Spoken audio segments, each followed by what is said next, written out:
What would you do if your older brother stole the love of your life?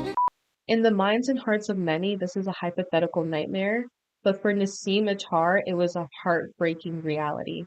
In the novel, This Is Where the Serpent Lives, the heartbreak isn't just a love story gone wrong, it's a masterclass on how power is an energy force that dictates who we attract and who we repel.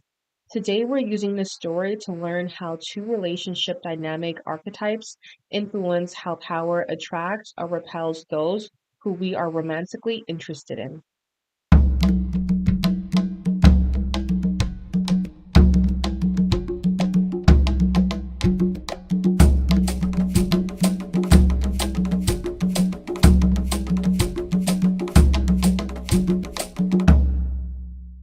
Welcome back to Culturally Book Smart with me, Shauntea Lewis. So today we are performing a literary autopsy of two relationship dynamics, archetypes in the novel This Is Where the Serpent Lives. So through the lens of two relationship dynamic archetypes, I'll walk you through on how power is an energy force that often dictates who we attract and repel. I'm going to share some publishing news with you guys, and then we're going to get into today's literary drunk room. But before we deconstruct Nassim's heartbreak, please make sure to click subscribe for more BIPOC literary reviews. Um, yeah, it's very encouraging when you guys subscribe, and also when you guys subscribe, please comments under these videos and let me know what you guys think about the book, whether or not you're planning on purchasing the book or whether or not um, you are somewhat interested in what we spoke about today. Also, if you guys are, also, I would love for you guys to tell me like what books you guys are interested in me reviewing. That way I have an idea of what books to get and what books to review, especially if I haven't read the book already. So that would help me a lot. So we're also going to get into some publishing news stories before we get into today's literary junk row. We don't have a lot of publishing news, but there was one particular news article that I found that I thought was very interesting, and I wanted to share it with you because I wanted to maybe get some of your thoughts and to see what you thought about this latest news that I came across. In addition to this, I hope you guys are having a warm winter. I don't know where you guys are located, but if you're located in America, Canada, like we've had some really bad snowstorms the past week. Is it spring yet? No. I'm so cold that I'm shivering. So I hope you guys are staying warm and finding a good book to read or just doing whatever hobby you enjoy. It could be watching TV, it could be knitting, it could be just anything that you enjoy doing. I hope that you guys had a great um past weekend. So this book, This Is Where the Serpent, I actually purchased. I think I mentioned it in my last video about my purchase, and honestly, like overall, and I'm not gonna get because I'm supposed to get into the today's theme, and today's literary deconstruction, but overall the book was well written, extremely vivid, descriptive language, so I was able to visualize what he was writing, which I loved. Despite the corruption of the level of corruption that these characters were involved in, I still found myself very gravitated towards the characters because you're able to see the characters. There's a lot of character development, and you're able to see the characters grow from like a young age to when they become extremely old. So that was very interesting to see whether or not they've grown mentally, morally, and just really seeing how all these characters are also interrelated in, you know, the little village that they were living in, which was in, I think it was South Punjab, Pakistan. So anyways, the book was really great. Okay, so So good. It is so good. I've never read from Daniyal Mueenddin before, but I'm definitely going to read another book that he has. what was it titled? So in Other Rooms, Other Wonders. I'm gonna read that book because this book was, and I know I say every book was like a 10 out of 10, but this book was extremely well written to the point where I felt like I should have taken like a good week to really like enjoy it. Like that's how good it was. For the purpose of this video, like I obviously um had to read the book sooner so that I was able to have my review ready. But overall, like this book is definitely a great book for a leisurely read or a book that you're looking to like maybe read throughout the entire month, where you can really like indulge yourself into the worlds of these characters, into their minds, into their ambitions, into their, just their lives and their circumstances.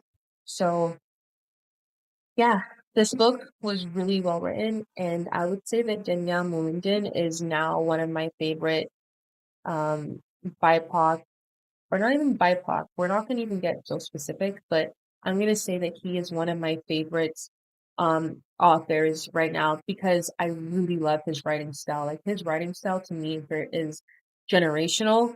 It takes a lot for someone to write with a level of clarity, vividness, descriptive, using descriptive language, um, and really, and it's a skill to really draw the reader in so that you really are able to, you know, understand the plot, but understand it through the perspective of the characters, which I really appreciated.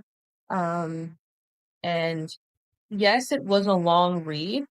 Um, However, the story the story the storyline of this book makes it so worth it that you honestly don't even mind the long read. Like I've read long books where I had to like Google like why is this book so long?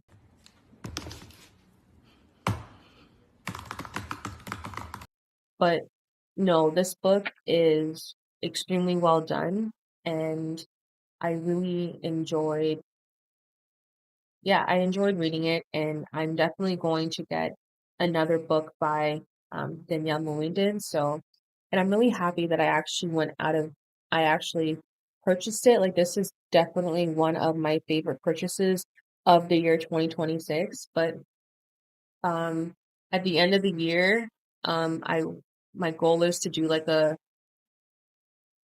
wrap up, like a not a wrap up, but basically, like I want to do like a review of all the books that I've read this year and determine which books were like my top 10 books of this year. So the goal is to get through 100 books this year. So um yeah, hopefully we can hopefully this book remains top 10, but I honestly feel like it's going to remain top 10 because this book was definitely one of my favorites. I would say that this book probably was I enjoyed this book more than the books that I read last year.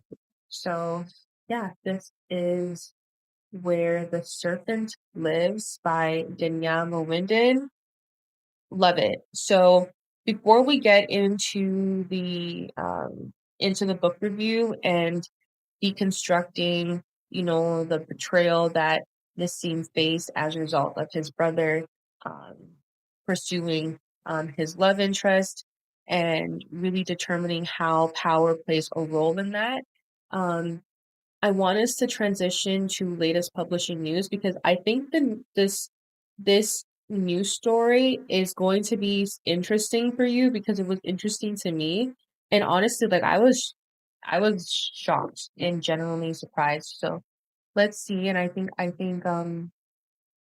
you will enjoy like the news story that I'm going to feature and that now that we're going to transition into.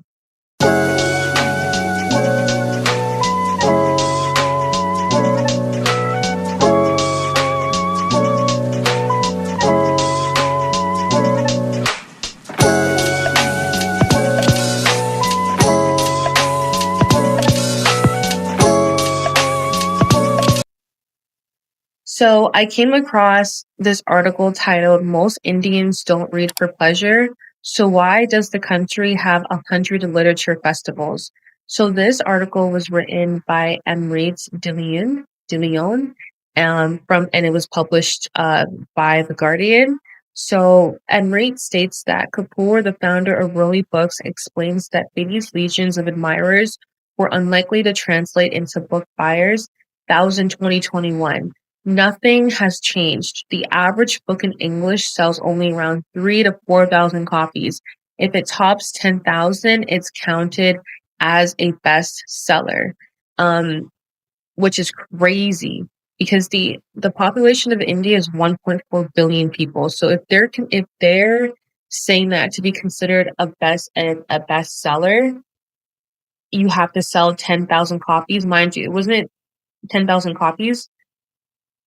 That pretty much shows that the culture within India doesn't really prioritize reading to be fun. It seems more reading is associated with academic work, research, um, and studies. Reading is not considered to be a fun thing. Now, in the article they credit that to the fact that maybe because of oral storytelling has is generationally learned, and people prefer to tell stories orally rather than through a written medium. However, I think like he said, like it was stated in the article, that it's something that needs to be explored more. My personal opinion is that when I look at a lot of Indian families, they seem very close knit. And because they're very close knit, I'm assuming that they spend a lot of their spare time with family, going on family outings or having family events. So because they're so preoccupied with their own families, maybe that's why um, dedicating 2-3 hours out of your day, for example, on a weekend to read a book is not as realistic as for those that are have, family dynamics or are a part of cultures where, family time is not made a priority as in like the Indian culture. So that's my personal opinion. I would be very interested to hear what you guys think about this because I'm genuinely surprised that they consider 10,000 copies of a book in India to be a bestseller. Mind you, America is not that far off because, according to Ghostwriting LLC, to become a New York Times bestseller in 2025, it requires you selling 5,000 to 15,000 copies in a single week through diverse retail channels. So I'm assuming um, online through conventional bookstores or sometimes maybe indie bookstores. I'm not sure if they even consider indie bookstores a part of that tracking method to see how much sales were being made.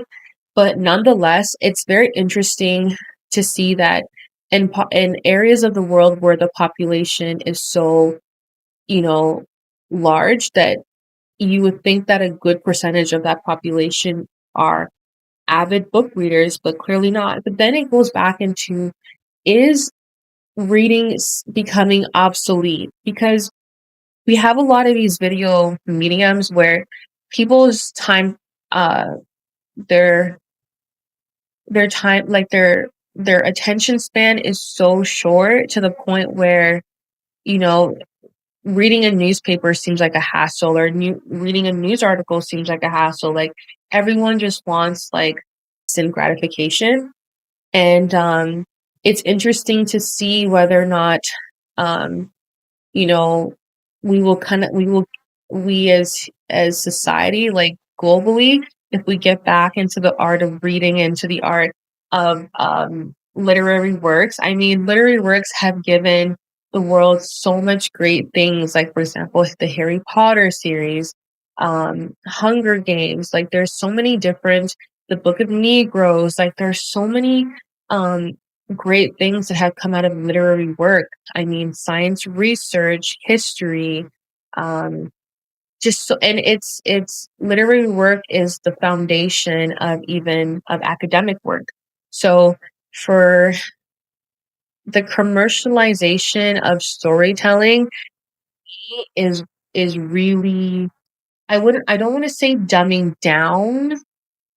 um dumbing down storytelling, but it's definitely watering it down to the point where people are not able to put a lot of time into their literary craft and adding, just making a great body of work. I don't, and yes, you can make a great body of work in like a 5-second video or like a minute video, but it's just that the what makes a great story, the plot, the character development, the conflicts, the resolutions, like the different sorts of like literary devices, like this is what makes a story great. And I don't see how a minute video can like capture all of that. So hopefully people begin to like love reading again. Reading is such a great thing, especially with mental health. Like, how can you be a mental health advocate and not be an avid reader? So it doesn't make sense. Like, reading has helped with my mental health. And it's a great escape where you can like, not have to like deal with like the fast pace of the world, or like the stresses that you hear on the news when you turn on the TV about like Trump, and you have an escape where you're able to escape the fictional world, or you're able to escape into a historical past. So it's really sad to see that the bar, and I'm not going to say the bar is low in terms of 5 to 15,000 copies, but I would love to see that, this bar get higher and higher and people begin to love to read again, because ultimately, like, reading is fun and being literate is an amazing thing because you're able to, communicate how you feel, um, just communicate throughout your life, which is very important. So, anyways, I was very shocked to see that um, the amount of books that they considered a bestseller in India was only 10,000, but on a good day, like on a good book release, like 3 to 4,000 copies is what they consider to be standard. Um, and the population's 1.4 billion people, like that's crazy.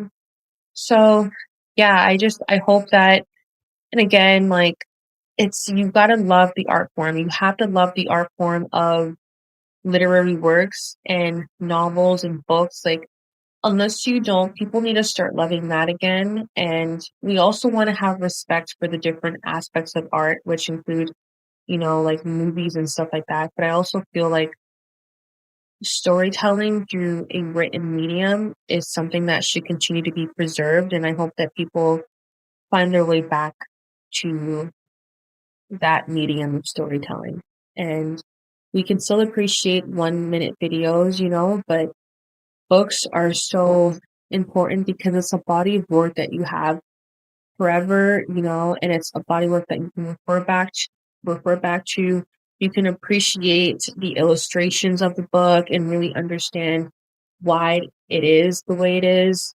Really understand, everything in a book is intentional, and that's why to me it is a beautiful medium for storytelling. So anyways, I just thought that it was interesting, and I hope that people begin to like storytelling again, and the bar for the best sellers list will go up, and more people will begin to love reading again. And reading, it shouldn't be a hassle, and it shouldn't be restrained to getting a degree or an education, but it's something that you can also enjoy too through learning about fictional work and historical work, and yeah, and also self-development too, which is a good thing. So yeah, anyways, I just thought that I would share that news with you guys because I found it interesting, and hopefully you guys found it interesting too.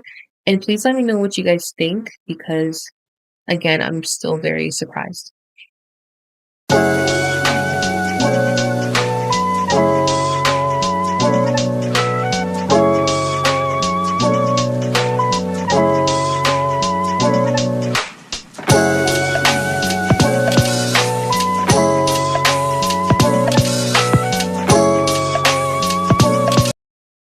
today we're going to get into today's book review. So in this book, Nassim is burdened with the reality of his older brother Hisham stealing the woman he loves.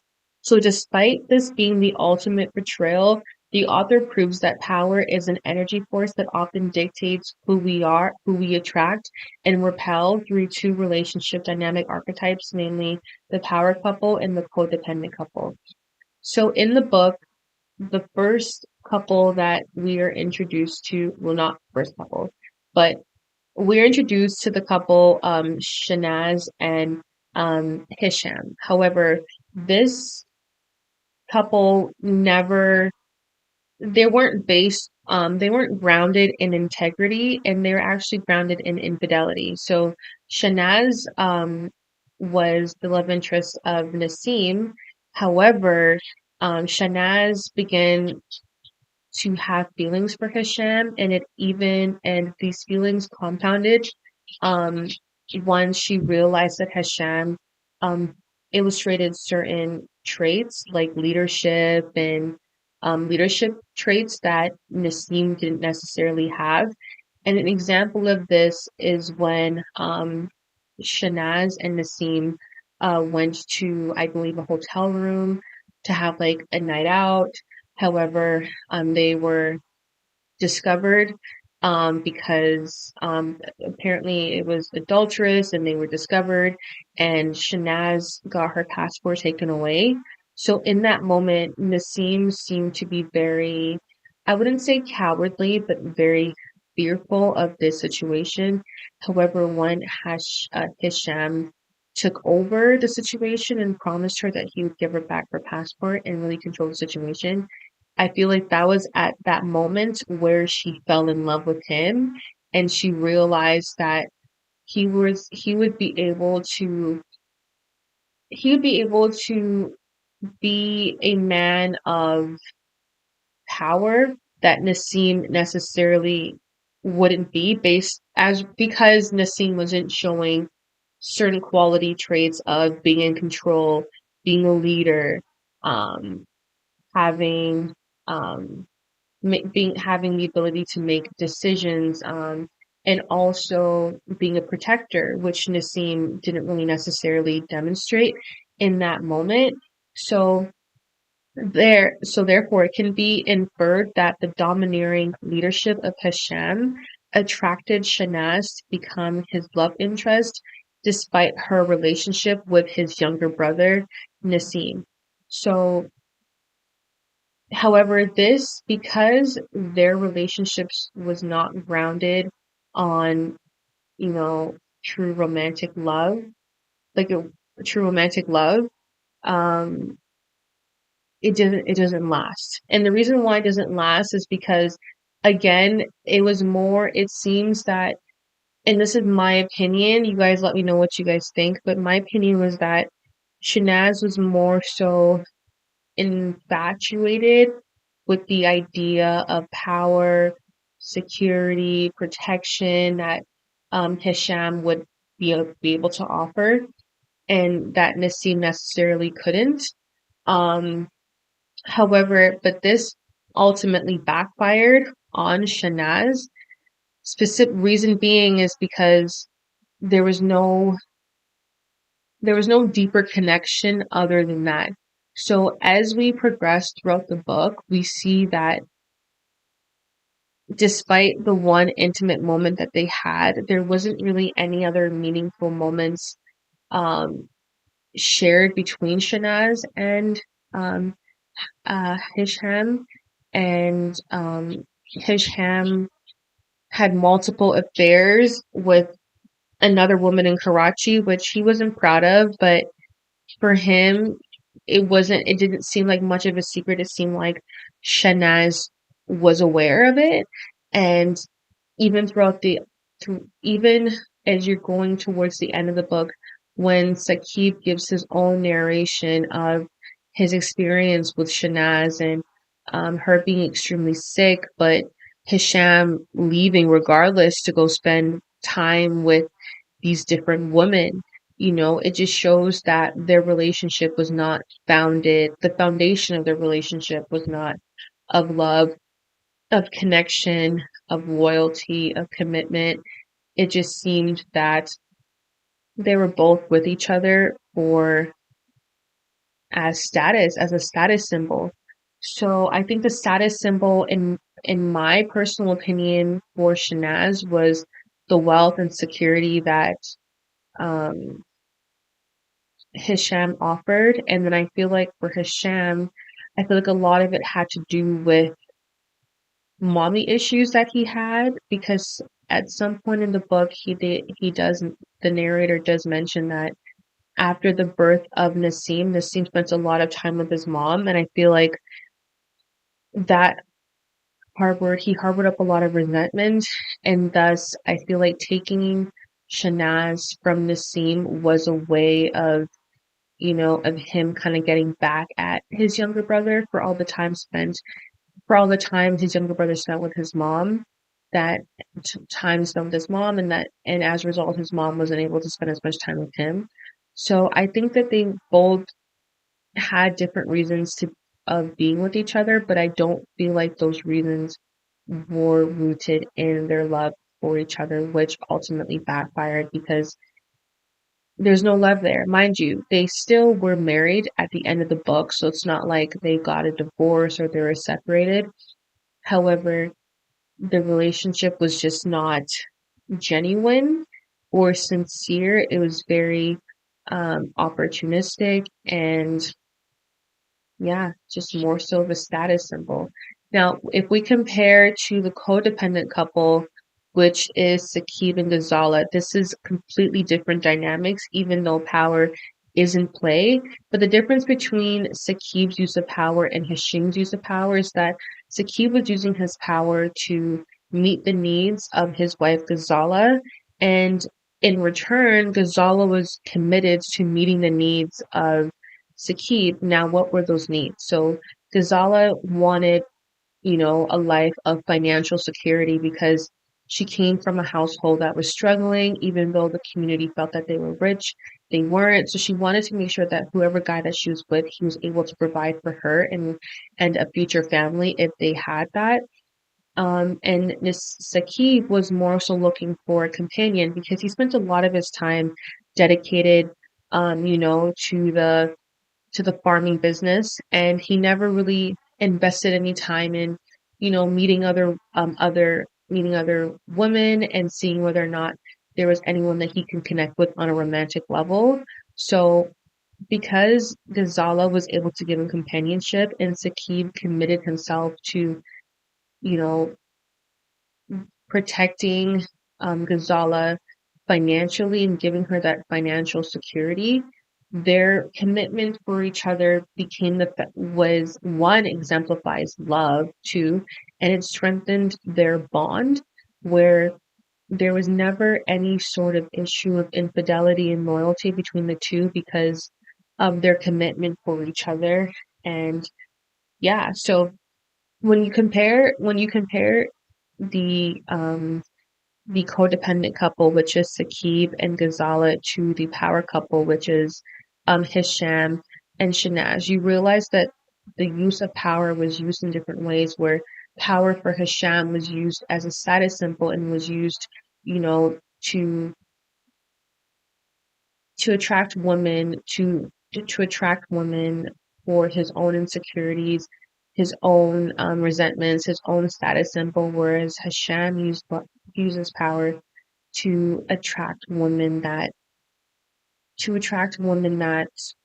were willing to be his companion and to give him that companionship that he lost throughout throughout his young life. Because I know in the book he did get married pretty young, so I'm not going to say that he got married. I don't think he got married in his 40s and 50s, but that was, I know, he didn't get married late or old.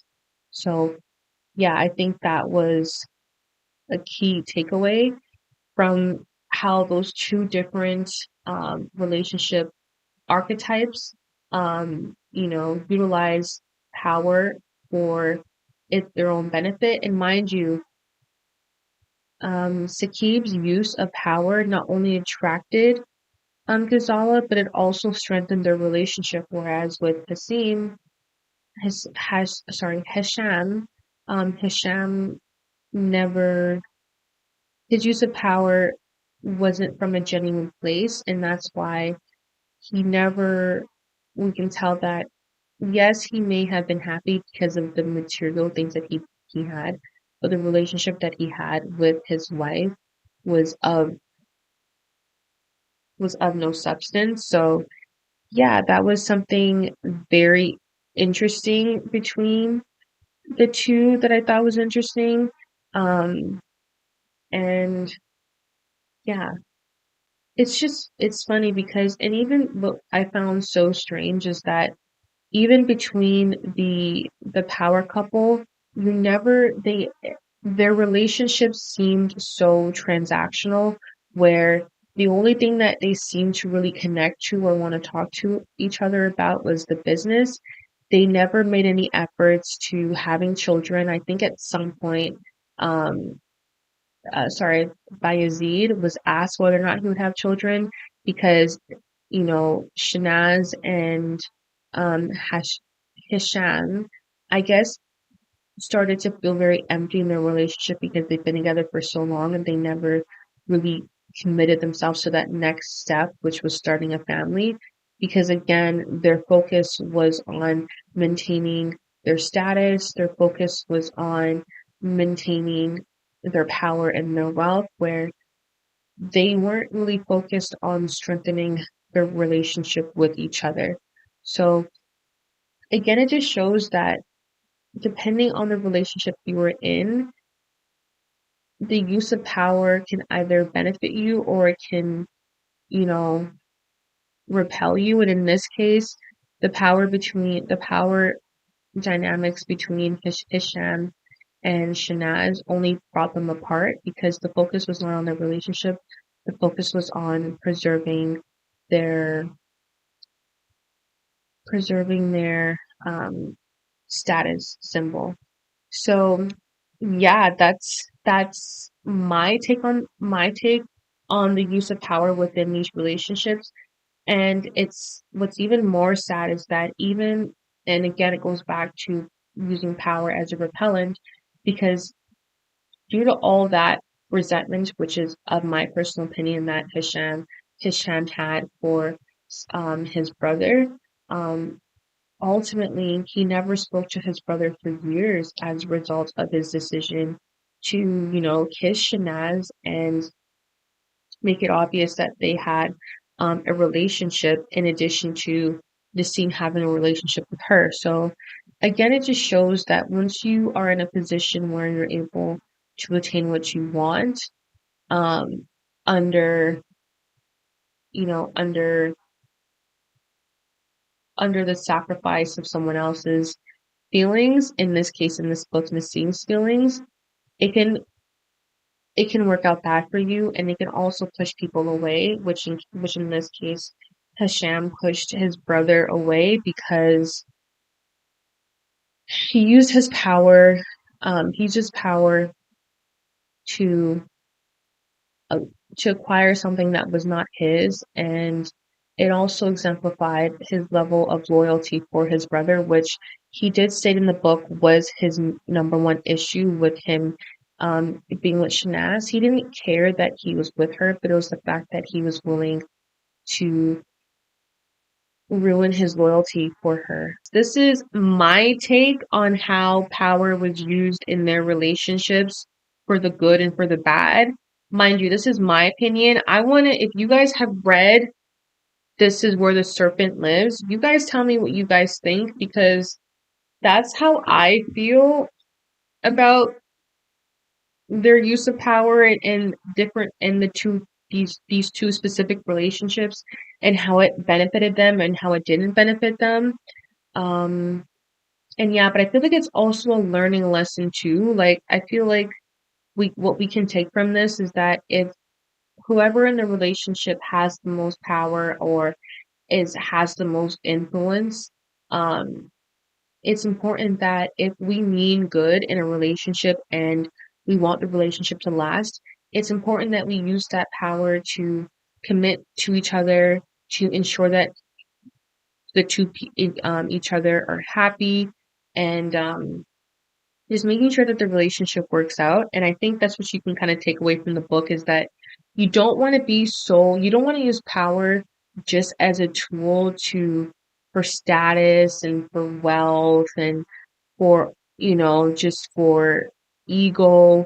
You want to use your wealth to, make the people around you care about better and to build a wholesome life, which includes family, which includes loyalty, which includes respect for people that love you and who have respect for you. And I think ultimately, like, that was a lesson that you can definitely take away from the book. Yes, it's a fictional book, but it doesn't matter if it's fictional or non-fictional. You can still learn things from, you know, the conflicts within the book, and yeah, just the conflicts in the book you can be able to learn from. So yeah, overall, like that's my take on how power was misused by the power couple, but efficiently used by the codependent couple. You guys tell me what you guys think. You guys tell me if there's any other, you know, romantic relationships. How much other romantic relationships were in this book? Not, no, there wasn't. I think those were the only two, and the other ones were like small flames. But yeah, you guys tell me what you guys think about my review on the relationships of the book. There's so much other themes in this book, mind you, that I didn't touch on, but please touch on them in the comments and let's all have a conversation about what you guys think about the book. Overall, I love the book. Like I said earlier, this book was great. Um, and it's definitely a book that I'm going to read again. It's not just a one-time read for me. Like, I'm going to read it again because it was that good. So, anyways, this was my book review. And now we're going to transition to today's literary junk. Today's literary. Dirty Drunkro. Drunkro. So the literary junk row of today goes out to Donald Trump. He recently published a video of Michelle and Barack Obama as apes. Now, am I surprised? No, but he continues to tell the world that he's the least racist president of the US. So, as the least racist president of the US, I think it's fair that we expect that he won't be posting racist things about Black people, um, and Black people and people of historical relevance, specifically Barack Obama, and Michelle Obama, who served in the White House as president and as first lady.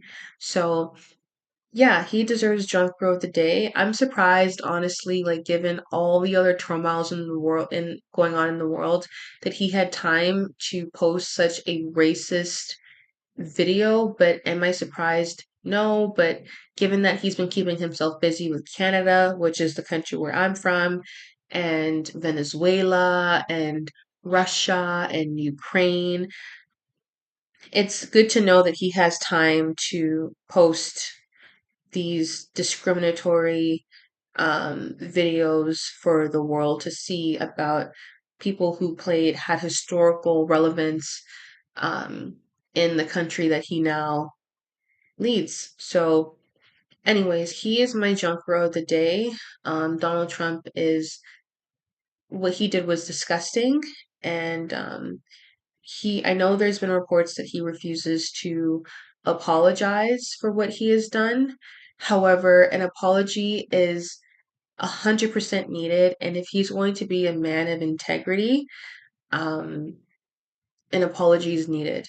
Mind you, what that apology is going to state, I don't know, but as long as the apology is sincere, I think that is the way to go. But you know what? moving forward, I really hope that he doesn't make any efforts to publish any more racist videos about any Black political figure in America or even worldwide. Racism, um, unfortunately, continues to exist, but we have to learn as humanity that racism is a social construct um, propelled by capitalism. And yeah. So, anyways, Donald Trump is the literary junk bro of the day.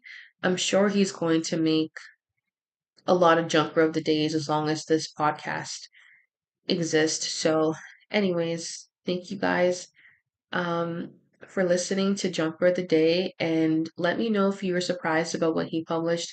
I know I'm not, but it's just the timing of it given all the other stuff that's going on, which I found insane because I thought he would have been preoccupied with other things, but clearly not. So, anyways, let me know what you guys think about today's literary junk bro of the day. Anyways, this marks the end of today's video. So I'm at the end of this video, all I can say is that I am still heartbroken for Nassim. However, I do believe that his brother and his brother's wife have faced their karma, which is great. And I'm excited for Friday's book review. Friday we are reviewing The Seven Daughters of Dupree, which I'm sure a lot of you have read because this book has been trending everywhere. So I'm excited to review it. And also remember to share, subscribe, and to also find me on any streaming service because I'm also available there because this is a podcast, but I make the visual available on YouTube. So, anyways, share, like, comment, subscribe, and I can't wait to see you on Friday to review The Seven Daughters of Dupree by Nikisha Elise Williams.